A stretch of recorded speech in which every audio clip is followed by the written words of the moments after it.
Bienvenidos y bienvenidas. Esta diapositiva fue elaborada por Pedro Sander Ortiz, Jorlin Dávila y Kaylin Jarquín. Vamos a estar explicando la unidad número 4, la Revolución Liberal, de 1893. Dentro de la unidad se encuentran tres temas. El primer tema explica las trascendencias socioeconómica y política de la intervención norteamericana en el Caribe de Nicaragua. Segundo tema, analizar las características del proceso político y evolución social de la costa atlántica de Nicaragua. Tercer tema, analiza el contenido político, económico y social de las políticas internas y externas implementadas por Zelaya en la costa atlántica de Nicaragua. Estos tres temas, esta unidad dentro de los tres temas voy a estar explicando seguidamente. En la primera parte o el primer tema, dice que algunas de las consecuencias que Zelaya provocó fueron lo que hizo el uso de coherencia de obligar a los indios a trabajar en las plantaciones que existió, represión sobre la mano de obra rural, había trabajo forzoso en la región. Obligaba a los habitantes rurales, a los pequeños propietarios, a trabajar para un patrón. Los artesanos eran tratados como peones. Medidas desarrolladas fueron libertad ciudadana, no ser arrestados sin orden judicial, libertad religiosa, educación gratuita, matrimonio religioso hasta después del civil, divorcio permitido, libertad de prensa, respeto a la privacidad de la correspondencia, libertad económica, libertad de enseñanza, respeto a la propiedad y a la propiedad intelectual, obligatoriedad de votar, voto directo y secreto.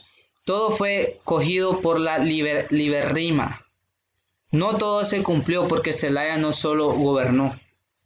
Esto no quiere decir que Zelaya implantó leyes que era forzosa para la región, para todas las personas que trabajaban en el campo rural. Esto se debió a que en ese tiempo empezaron a plantar las grandes plantaciones de café, cacao, añil, etc. Los productos que más después sacaron al mercado mundial a Nicaragua. Es decir, que generaron mayor ingreso económico en Nicaragua.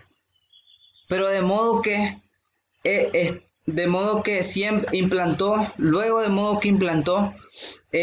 libertad ciudadana, es decir, que permitió la libertad de prensa, educación gratuita, matrimonio religioso.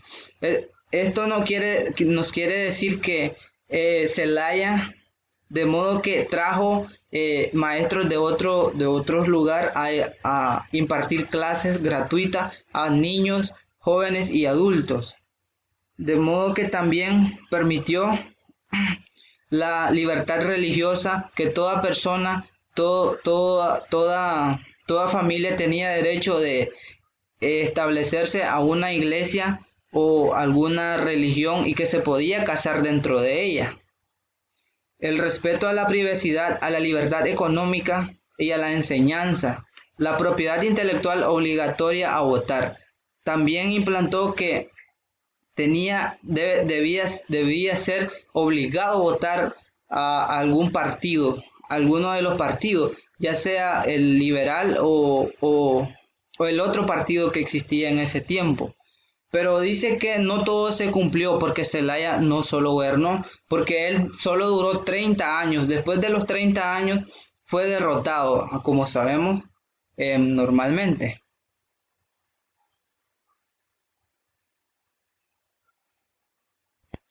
Bueno, seguimos en la primera parte, es decir, el primer tema. La política de Zelaya constató a todos los sentidos de la política durante 30 años. Los conservadores aplicaron el país bajo la concepción nacional. A nivel internacional se produjeron las primeras inversiones norteamericanas directas en el país, el transporte fluvial, mineral, explotación de bananos, de madera, buenas relaciones entre el gobierno de los Estados Unidos y el gobierno de Zelaya se debió a las medidas potenciales norteamericanas a expandir su dominio político económico sobre Nicaragua. En esta parte el gobierno de los Estados Unidos y el gobierno de Zelaya tenían relaciones, es decir, que el gobierno norteamericano apoyaba al gobierno nicaragüense o al gobierno de Zelaya, pero de modo que también exportaban banano, maderas buenas, es decir, maderas preciosas, que eran exportados al gobierno de los Estados Unidos. En las maderas preciosas se pueden encontrar diversas que existían y aún existen en nuestro país, la que es el granadillo, el caoba, todos estos árboles que son de madera preciosa. Y también en ese tiempo existían las plantaciones de banano, que las plantaciones de banano eran como eran empresas pequeñas del gobierno de Zelaya, que dentro de ahí trabajaban los obreros campesinos, los que eran explotados, dicho anteriormente.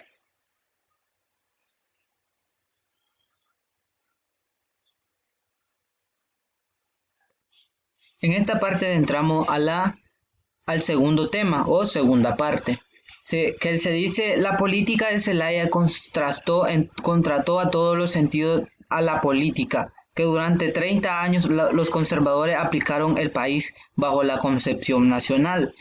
El Partido Liberal, antiguo Partido Democrático, que fue la expresión política organizada de la burguesía agraria incidente en la cual militaba José Santos Zelaya. La acción armada fue vía para lograr de la situación del sector conservador en los controles del mando político del país. Al analizar este tema, en la política de Zelaya de Nicaragua se complementa todos los sentidos a la política, la que durante 30 años, dicho en el texto, el Partido Conservador aplicaron al país, pero de modo que el partido llamado democrático fue una estrategia que la organización de los integrantes de la burguesía, quien mandaba o manejaba Zelaya, que armó gente para llevar a cabo a lo largo del sector, derrotando el Partido Conservador. Esta es la parte que Zelaya derrota el Partido Conservador y llega al mando, llega a la presidencia el Partido Liberal. En esta parte se lleva a cabo las reformas. Que la revolución liberal prolongaba en modelo nacionalista. Entonces es la parte donde se lleva a cabo el modelo político, de igual manera la economía. Esto es decir que se iba a implementar cambios de administración política para que hubiera cambios desde el punto que se implementa la siembra del café, añil y cacao. Todo esto va relacionado con el cambio económico, ya sea político o económico del país. Esto fue para entrar al mercado mundial, es decir, que los productos fueran comercializados al mercado mundial.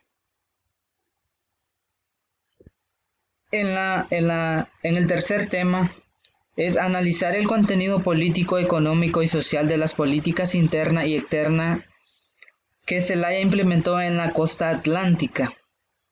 Dice: las razones primordiales de los ingleses de perpetuar su dominio en el territorio de la costa caribe obedecían a los intereses de posesión del derecho sobre el canal. Las razones principales de interés de los ingleses era el dominio del territorio de la costa atlántica, interés de la posesión del derecho sobre el canal de Panamá.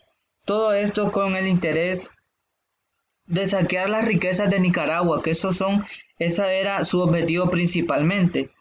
Y la mejor ruta y sobre el canal de Panamá se debe a la mejor ruta de los viajes que se ahorraban días para viajar y comercializar, como en la época del colonialismo español.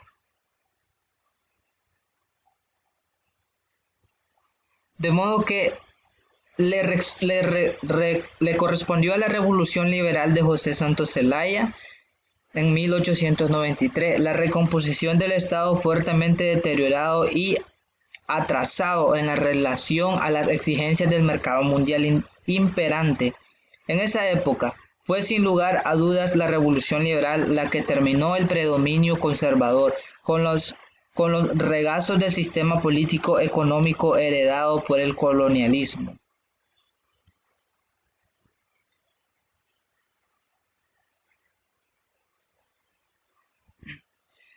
En la llegada del poder de José Santos Zelaya, esta formó una política exterior.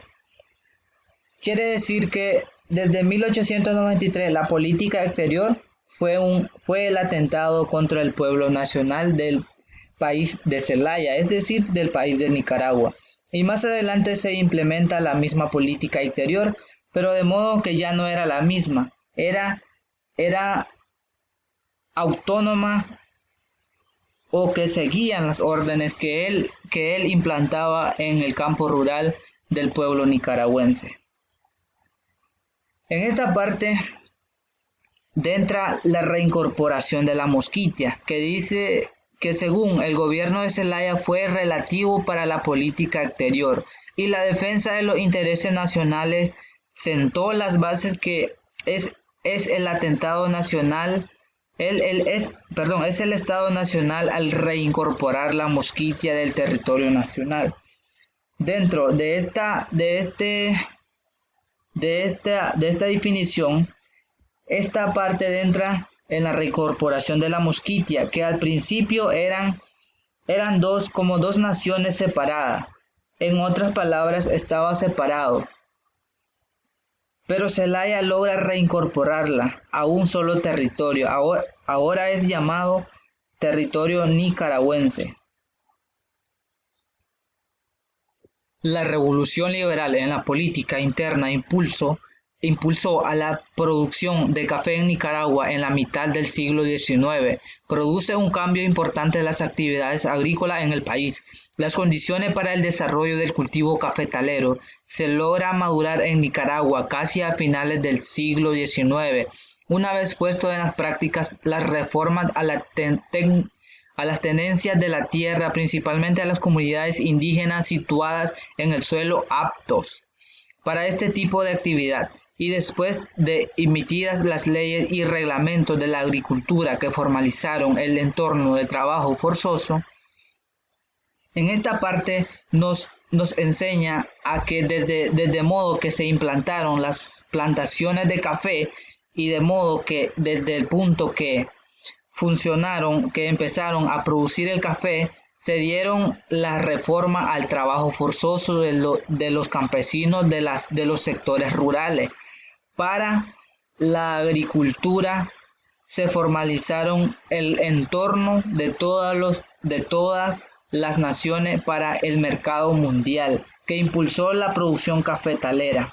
Impulsó también a llevar a Nicaragua a una mejor economía, que desde ese punto la llevó al mercado internacional. El gobierno de Zelaya fue el relativo a la política exterior y la defensa de los intereses nacionales. Sentó las bases de la que es el Estado Nacional de la reincorporación al territorio nacional.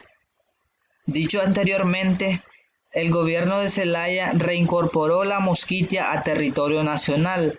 Como bien sabemos, ante el territorio de la Mosquitia y el Pacífico, es decir, Managua estaba separado como en dos grandes naciones, pero al reincorporar la Mosquitia,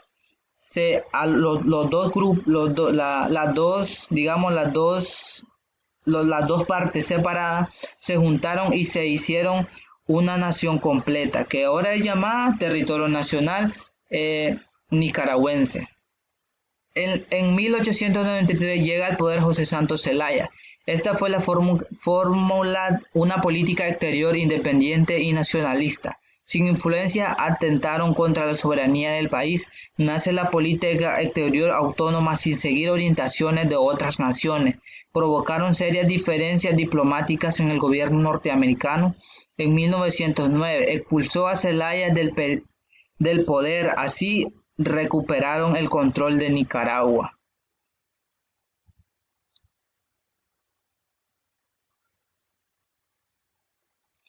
En esta parte se ve perfectamente a